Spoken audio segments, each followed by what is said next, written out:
বাউল গানের বিষয়বস্তু কি? চারটি অপশন দেখতে পাচ্ছেন। সো বাউল গানের বিষয়বস্তু হচ্ছে অধ্যাত্ম বা আধ্যাত্ম বিষয়ক। কোন বাংলা গানকে ইউনেস্কো হেরিটেজ অফ হিউম্যানিটি অভিধায় ভূষিত করেছে? 46তম বিসিসে আসছে।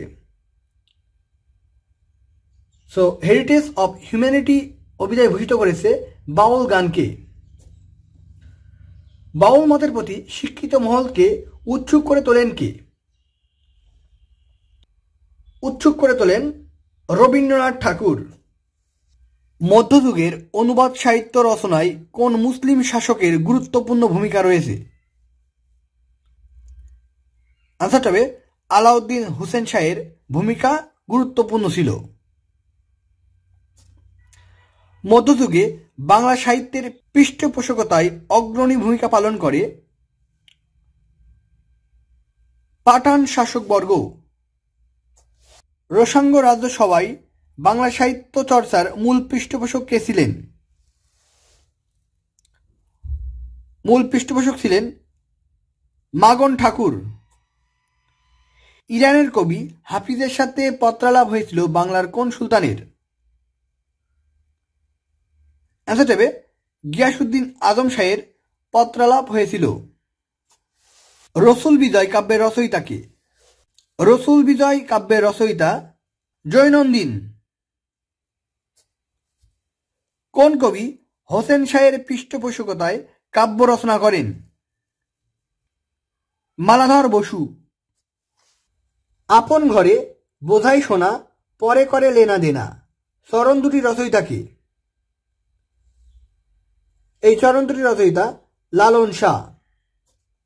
খাসার ভিতর অথিন পাখি কেমনে আসে যায় এই পংক্তিটি কার লেখা বা রচয়িতা কে?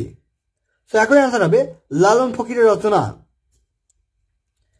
খাসার ভিতর অসীন পাখি পংক্তিটির উৎস কি? এই পংক্তিটির উৎস হচ্ছে এটি একটি লালন গীতি। শাহ আব্দুল করিমের জন্মস্থান কোন জেলায়? জন্মস্থান সুনামগঞ্জ জেলায়। আমি কোথায় পাবো তারে আমার মনের মানুষ জেরে গানের রচয়িতা কে?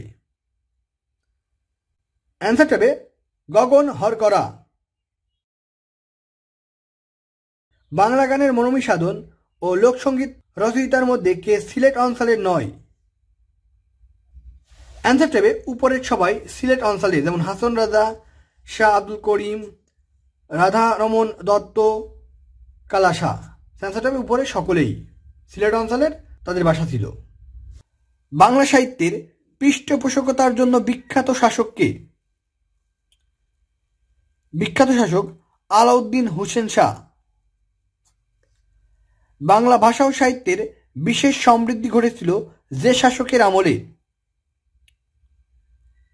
একই প্রশ্ন বিভিন্নভাবে আসছে। অ্যান্সারটা হবে আলাউদ্দিন হোসেন শাহর আমলে সমৃদ্ধি ঘটেছিল। আলাউদ্দিন হোসেন শাহ বাংলা সাহিত্যে কি কারণে খ্যাতিমান? তিনি মূলত খ্যাতিমান ছিলেন অনুবাদের পৃষ্ঠপোষকতার জন্য। কবি বিজয় গুপ্ত কোন গ্রন্থ রচনা করে খ্যাতি লাভ করেন? খ্যাতি লাভ করেন পদ্মপুরাণ রচনা করে। কে বাহরম খানকে দৌলত উজির উপাধি প্রদান করেন? দৌলত উজির উপাধি প্রদান করেন নৃপতি নিজাম শাসুর।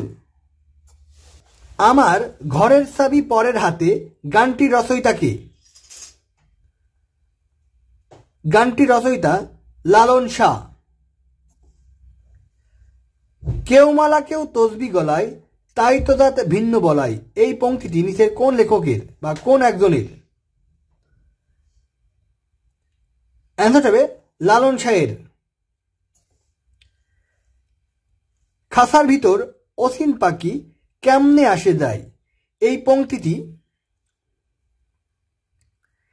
পংক্তিটি হচ্ছে বাউল পদাবলীর অন্তর্গত বা অন্তর্ভুক্ত। নিচের কোনটি কবি জৈনন্দিনের কাব্যগ্রন্থ? 45তম বিসিসে আসছে। সো কবি জৈনন্দিনের কাব্যগ্রন্থ হচ্ছে রসুল বিজয়। তো এই ছিল আজকের মতো। সকলেই ভালো থাকবেন আর অবশ্যই আমাদের চ্যানেলটি সাবস্ক্রাইব করে আমাদের সাথে থাকবেন। সবাই ভালো থাকবেন, ধন্যবাদ, আসসালামু আলাইকুম।